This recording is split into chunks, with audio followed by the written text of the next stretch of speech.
Kamaru Usman. And when I say booze, I don't mean as in Justin Poirier. I mean booze as in boo, boo. Over 5 years ago, Kamaru Usman asked all of us to put some respect on his name. And I'm not sure if you've done that yet. And from what I could see online, it doesn't look like you have. He's currently the underdog, which could change at the last second. There's been some shenanigans going on with gambling and betting, that's for sure. But he asked us to put some respect on his name. And I did for a couple fights. The Masvidal fight, the Covington fight. I knew how that was going to go. But then I called the Leon fights, which everyone thought I was crazy about. I said Leon's going to beat him. I put some respect on his name momentarily, and then I had to take it back off. And I know what you're thinking. Well, that considered back-to-back-to-back losses, Edwards, Chamoyev, how are we going to keep that respect on his name? Well, you could keep respect on his name within the proper context. And I think this fight is that proper context. And it's, I think a little people's reality has been distorted a little bit after this Conor McGregor situation. Because the dude took all his fans and the company for a ride and got a payout. A lot of people are saying to the mafia, I don't know. Doesn't matter what the reasons are. Did it go straight to D. Devlin's face? I don't know. That's neither here either. That's not what I'm talking about in this video. But I feel like it's been proven pretty consistently lately that age ain't nothing but a number, and that the UFC is an old man's game. Like, what's the best base for MMA? Now, I know because of recent events and recent history, and this is even something that I've covered when it comes to what's the base, excuse me, I don't want to edit this video, so let me just repeat myself. When it comes to what is the best base for MMA, a lot of people are saying Nina Drama. I understand that. But if we're going to take things, we have to consider a lot of the recent events and the narrative that has been trying to go against the grain and fight for the young man as hard as it possibly can. But what is the best base for MMA actually? Old man strength. The best base for MMA is old man strength. Yes, Nina Chama is an acceptable alternative.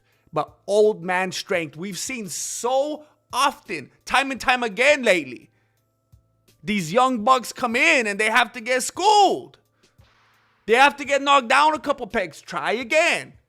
Go back and humble yourself. Come correct next time. Hey, what's up, fool? Don't forget to like and comment. It's free. Don't be a dirty vato. I don't understand this hard push for this narrative. Like, people want so bad for anyone like over the age of 30 to just die, to just roll over and die. And they just ain't ready to put those young fools over yet. I don't know what to tell you. The UFC, historically even, this ain't a recent trend. Historically, the UFC has been an old man's game. Look at the list of champions historically. You got some outliers here and there, but historically, it's an old man's game. And I keep hearing about how Usman is 7 years older than Dricus Du Plessis. 7 years? Well, I thought that kind of sounded familiar. So I did like 5 seconds of research, which, you know, I guess a lot of the people that are pushing this narrative haven't taken the time to do. And Usman is also 7 years older than Joaquin Buckley. So I don't know if people forgot that. I don't know if it just doesn't fit their current narrative. I don't know if it's because they think, well, Dricus is a different dude. He's a different fighter.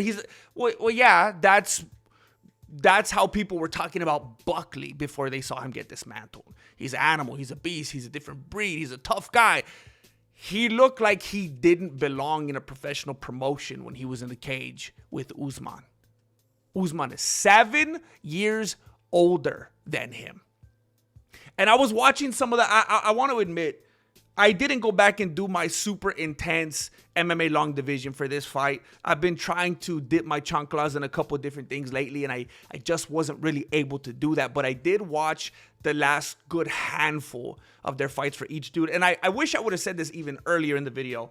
I've historically never rooted for or really cared for or liked either of these dudes. And I know I'm continuing with the narrative. Who does this dude like? Why does he talk about UFC? Does he hate everybody?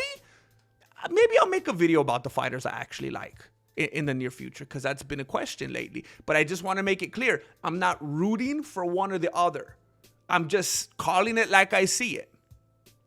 And when I was watching the footage of Usman, because I keep hearing the 7 years, 7 years, 7 years. That's all I keep hearing. 7 years. It's what are we talking about? Are we talking about a fight? Are we talking about numerology? What's going on here? Why are we so fascinated and preoccupied with the numbers?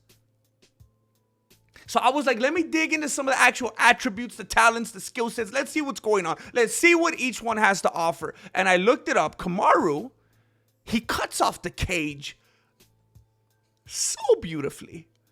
So well. And again, this is coming from a non-fan. This is somebody that rejoiced and had to change his chonies after the headshot. But he cuts off the cage so beautifully. He sets the pace behind that beautiful, solid jab. He takes the fight wherever he wants it, at whatever speed he wants it, no matter who he's fighting. He walks down his opponents beautifully, which helps him in setting that pace, keeps them on the back foot, and keeps him in a dominant position where he can interrupt that pace of the jab with a feint, with a takedown. He changes levels so seamlessly and beautiful, and the people catch on his feints so often. His timing is so perfect. His head movement is beautiful. So many times I see him duck under shots for the most crisp takedown, and his takedowns are so intelligent. They seem to be very well thought out and intentional. It's not like a I'm tired kind of takedown. It's not like a this guy's outstriking me kind of takedown. It's not like, oh no, I have 10 seconds in the round, I got to try to win this one kind of a takedown. They are very well thought out. Like, it's almost like if he storyboarded the round before it took place. The way that he places the takedowns are spectacular, and he has a fantastic guard when he's up that you could tell like this dude works with Trevor Whitman. It's like when Gaethje fights, when he's like fighting Fiziev or Ilya. It's like it's always there. Like for Gaethje, it comes in and out, but Usman, it's such a consistent, solid, protective guard that he uses to protect himself. I mean, as long as he's not fighting Leon Edwards. So many things that this guy brings to the cage. And then I looked up DDPs. And what I found for him throughout all his fights, he's unorthodox. DDP's biggest fans. DDP might say this of himself, his coach. That's all I ever hear about DDP, and that's all I can see. He's unorthodox. I remember I saw that when he had different matchups over the last few years, and I'm like, okay, is it like a specialty kind of thing? And it reminds me of Jiri. And as soon as I thought that earlier when I was doing my research here and I came across unorthodox, immediately my beanie went there. I went, oh, like Jiri? So he's a guy that kind of jumps out there, kind of puts himself out there, stings and bangs, kind of makes himself, vulnerable. He's like a Mankind style. People like to see him get knocked around. Not really the best for climbing and sustaining. That kind of style is going to get you in a lot of trouble when you encounter the wrong type of matchup, which takes me right into my feelings about Usman. Usman is like a throwback. In the modern era, I've been talking about this a lot. I want to say recently, but for years. I think the early UFC events, 1, 2, 3, for all the old ones, when they would come in a gi and a boxing glove, some dude would come in with an eye patch. Some dude came in with nunchucks one time, but Big John McCartney said, no, we can't. John McCain, he's going to start a whole... So I think that's the one that actually got John McCain to start acting up, if I remember correctly. I have to look it up later. But now, I mean, you might not realize it if you're just deep into today's modern era and that's all you watch. But if you watch the older events, then you watch today's events, again, outliers. There's outliers today. There's Ilya versus Gaethje today. But for the most part, if you compare it, it feels watered down. Even like the logos and the branding and the attire, like it's almost intentional.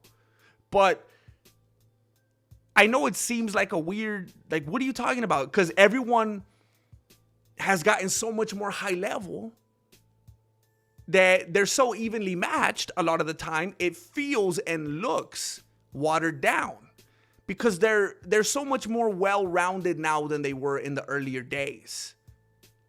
And Usman seems like kind of a throwback to me because he just seems like this ultimate specialist, like wrestler, dedicated wrestler, and he's going to commit to it.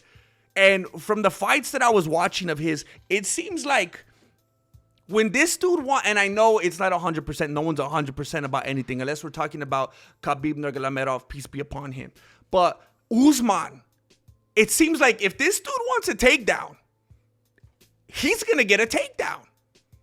This dude's out there catching legs like Gable Stevenson's catching court cases. I couldn't believe it because I'm a dude that has always disliked Kamaru Usman, but I'm just sitting here like, dude, it's like poetry in motion. He catches these legs left and right, does whatever he wants with it, and they're going down. And that's like the worst kind of matchup for DDP. DDP's style is kind of like an unfocused, kind of all over the place, kind of. It's almost like people like Dricus and Jiri. You know how sometimes like you get people like Alex Pereira and they're so stuck in like, all I'm going to do is weep. I'm just going to like, I'm going to heavy step towards you until I get my big right hand knockout or my left. He's got both of them, right? It depends on who it is. I'm just going to step forward and I'm going to just land that one big shot. And it's like, dude, get into your flow state, right? It's always like when we see certain fighters like Derek Lewis and he's just the whole time he's like, I'm going to get him at some point. I'm going to get him. And it's like, dude, go into your flow state. People like Jiri and Du Plessis, it's like they're forcing a flow state. It's like they have maybe the right intentions, but they're like, okay, I need to get in a flow state. So it's like they try to get into a flow state and they kind of just seem like this blowing in the wind kind of dude. And that's not going to work against someone that's like a true specialist like Usman because he's so focused on something so specific that when you try to force yourself into that flow state, it's almost like you force your mind into this state of like this kind of gray area, this kind of vague in between, like wishy-washy, while this guy is very precise and methodical about what he's going to do to you. Now, I understand Usman does have bad knees. I know. People keep talking about the age and the bad knees. The age, do your homework. Pay attention. Open your eyes. The age doesn't matter. The knees, he has bad knees. Now, does it matter? Personally, I don't think it matters against Dricus. Not against him. It might matter against someone. It would matter against someone like Makhachev. Against, someone around that skill set. Dricus, I don't think so. When I was watching the fight between Usman and Buckley, there were at least a few moments where Usman had kind of like that Conor McGregor, like, whoa, whoa, whoa. Like, I think I'm about to blow over. And you could tell, yes, his knees are going. But look what he did to Buckley with those knees. And the way that he fought Chamoyev, I think this definitely needs to be highlighted. I watched several fights today. Two of them for sure that I watched were Dricus versus Khamzat and Usman versus Khamzat. And in my opinion, in everybody's opinion, Usman did far, far, far better than Chimaev did. Than Dricus did. Something that I noticed was when Khamzat fought Dricus, he was teeing off on him. He was, if I remember correctly, I think it was the third round. Could have been stopped. And if it were different referees, it probably would have been stopped. Even going into the fourth, I think it was DC, and I know none of this matters, it's just opinions, but just to give it something, I think it was DC that says something like, if Dricus gets caught in a crucifix again and starts getting beat like that, it's probably going to get stopped. So there are definitely refs that would have stopped it in the third round. So there's a world in which Dricus got finished in that fight if it was just a different referee. You have to understand that's how delicate these fights are. All it takes is just having a different dude in there reffing it, and it goes an entirely different way. Same with judges. We all know that. But when Khamzat fought Dricus, he was teeing off on him because he was able to. He was beating him. It was like, it almost made, and I kind of feel, I don't even really want to say this part of me because I feel like it's disrespectful to Khabib, but it's almost like give me little glimpses, like kind of take it, because it was actually, oh wow, someone's actually not laying and praying. He's actually putting a beating on him. Well, when Khamzat fought Usman, he didn't do that. There was a lot of laying and praying the whole fight because it was so much harder to keep Usman down, even with those knees. He was never in a position where he was comfortable enough to be able to try to put any kind of a beating down on him because he knew the moment he eased off on any kind of pressure, he was going to get back up. And he was able to do that here and there, and he absolutely stalemated Chimaev's offense on the ground and any kind of subs that he may have been looking for or any kind of advancement. Usman completely shut that down. And by the way, okay, we're talking about age, and then we're talking about his knees. Another thing is the size. Keep hearing about the size.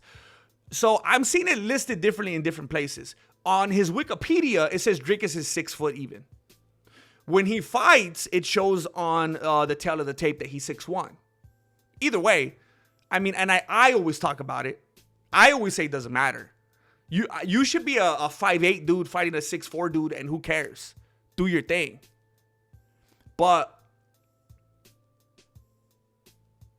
for the people who care and they keep pushing this narrative, Chimaev is taller than Dricus. Chimaev 6'2". So whether Dricus is 6 or 6'1", Chimaev 6'2", and he blows up way bigger. Chimaev, I mean, you would think like, oh, we're past that era. Chimaev trying to make it to welterweight. He'll die.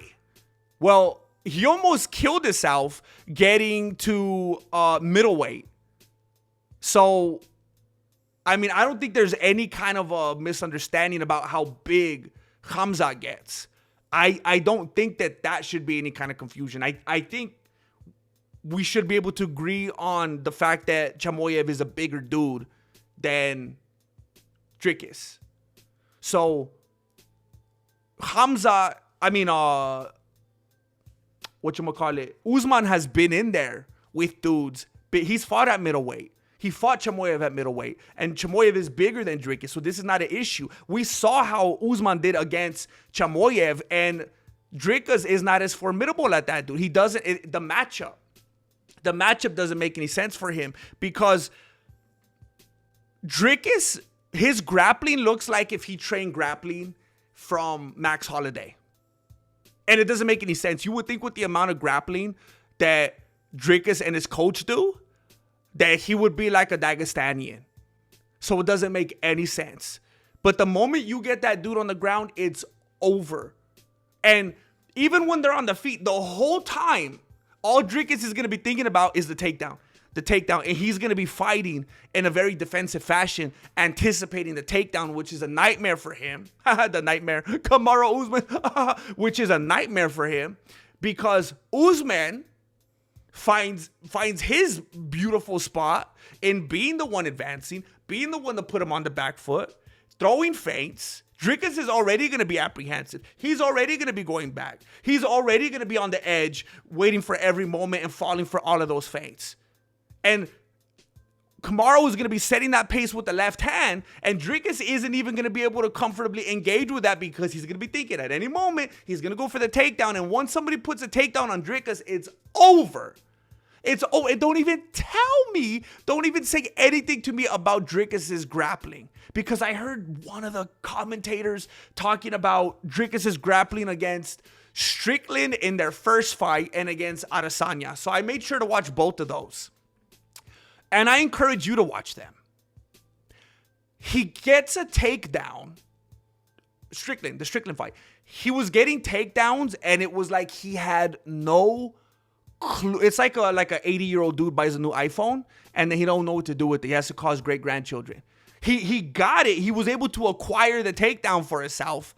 No clue what to do with it. Strickland got up every single time. He got Adesanya a few times, and he would keep getting up. And then there was at the end where he choked him out. But again, we're talking about Adesanya, which gets me to my next point. Dricus has done as well as he's done because he's matching up against non-grapplers. He's never in the threat of someone trying to grapple with him. He knows that he fought Strickland a couple times. He knows Strickland ain't going to try to take him down and grapple with him. He knew Adesanya wasn't going to try to do that with him. Look at what happens when it happened with Chamoyev. He knew that Whitaker wasn't going to take him down and submit him. We'd never seen him with the constant threat of a takedown until we saw him with Chamoyev. And then that aspect got brutally exposed. And there was no inklings of maybe if he changes this and that. I remember right after that fight, he was saying, oh, me and my coach see it now. We know exactly what we need to do. We could beat Hamza tomorrow if we needed to. Based on his performance in that fight, that is not true. It's like when you hear the example of a boxer, someone that's been boxing since they were 6 years old, and then someone tries to pick it up at the age of 19. There's no way to ever cover that distance. It's simply not going to happen.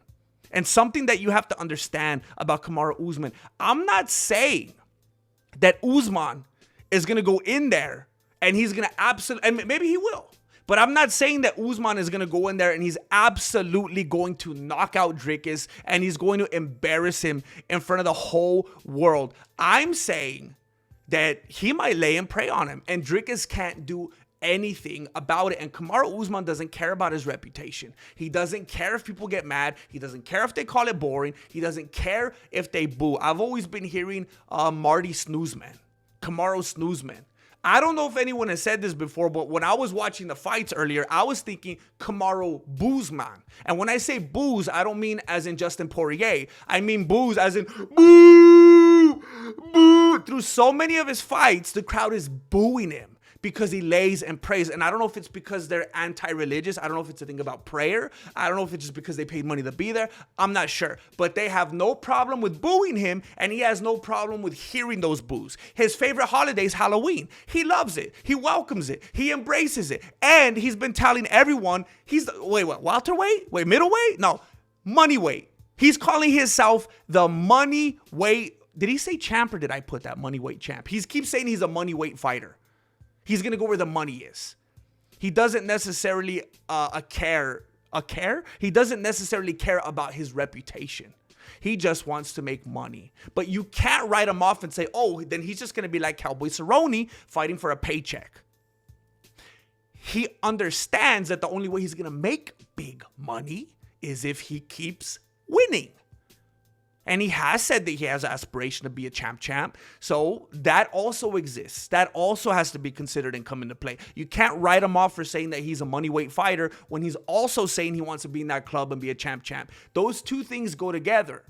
He is a boring fighter, and maybe he doesn't care about his reputation, but he wants to make money. And you make more money when you get a bout. So he does still have that drive within him to not just show up like GSP and then dip. Maybe if this was a title fight, it would be different. But I don't think we got to be afraid of that. I think he's going to come in with heart. I think he's going to come in with all the many outings he has under his belt of hearing the crowd boo and doing his thing anyway shamelessly and going all the way to a decision victory. And I do not think that Dricus has a single response for it. I believe that this is going to be a victory for Kamaru Usman, and I think that Dricus Du Plessis is going to have to put some respect on his name.